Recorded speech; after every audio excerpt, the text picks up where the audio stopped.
We have work to do. You're saying you killed a cop? Look, I didn't push him, I swear. The episode kicks off with Matt Murdock visiting Hector Ayala in his cell, the man from earlier who unknowingly fought with a cop, leading to his death. Hector began to discuss more about his home in Puerto Rico, and how it is beautiful, with also lovely beach. Once he was done, Matt promised to get him out of the prison with all means possible.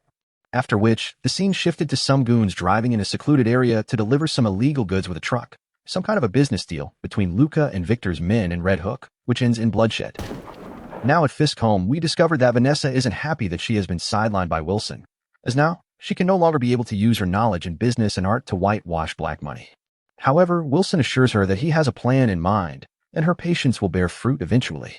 Just as the two discuss, they get interrupted by Sheila, who informs Wilson about the bloody altercation in Red Hook, which is earmarked to become a prime location in the future. Vanessa reminds him that without her supervision, the five families are going to turn on each other, which will lead to further messy chaos.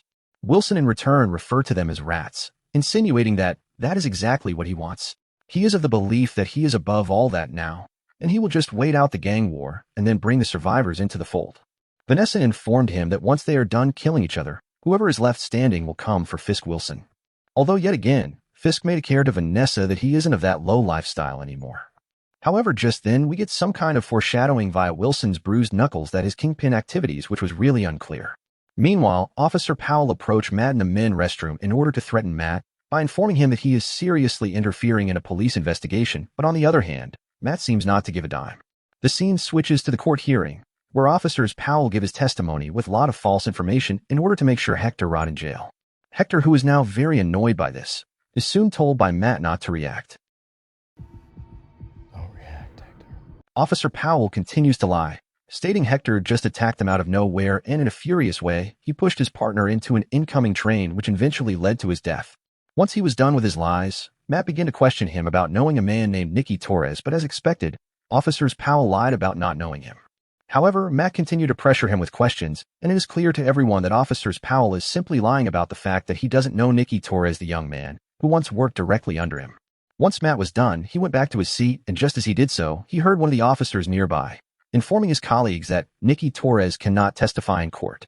On the other hand, Cherry goes out to get Officer Torres from where he was hiding. However, just as they drive to the court location, some cops chase after Cherry van.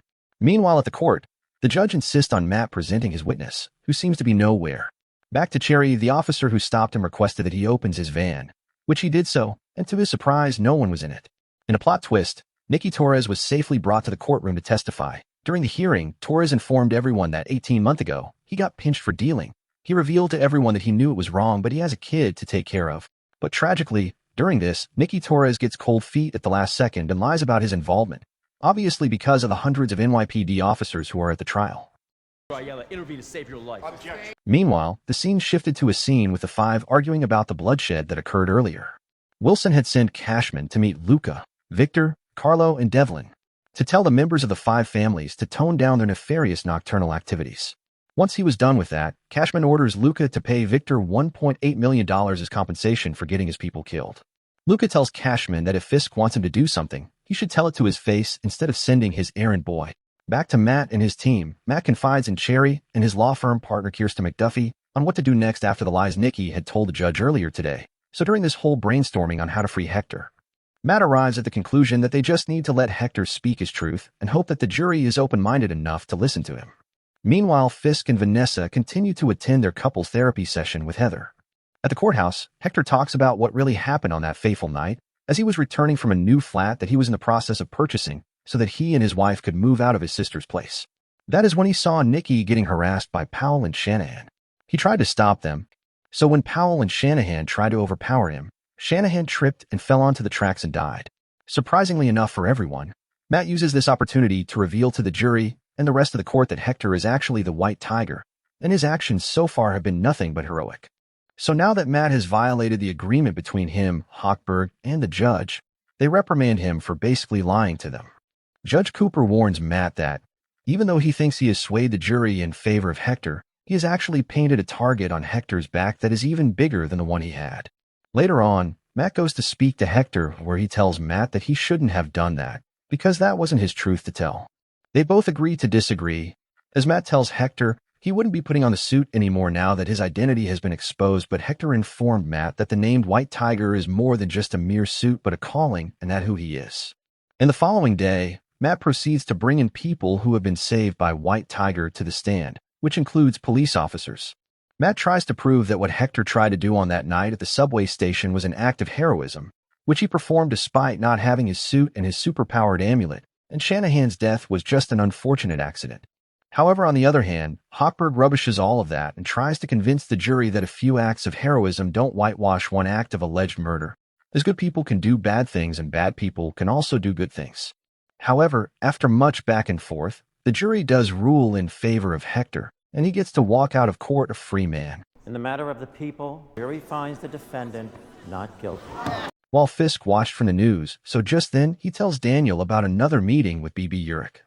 Meanwhile, Matt celebrates this occasion with Heather with a bottle of drink while he cooked dinner, since it's something that he used to do with Foggy every time they won a case. The scene cut to Wilson Fisk in an interview with BB, and we get to find out that Fisk isn't particularly happy by this outcome of the court proceeding, as Fisk is of the opinion that a masked vigilante and a murderer is allowed to roam the streets while a veteran of the NYPD lies dead. However, while Fisk sits down with BB, Hector Ayala put on his White Tiger suit and resumes his job as a vigilante. Unfortunately for him, when he goes to save someone who is in need, he is shot in the head by someone wearing the Punisher logo. Although looking at the logo closely, it is similar to the skull logo that the cops wear. The episode then came to an end. Kindly subscribe for more episodes next week. Thanks for watching and goodbye.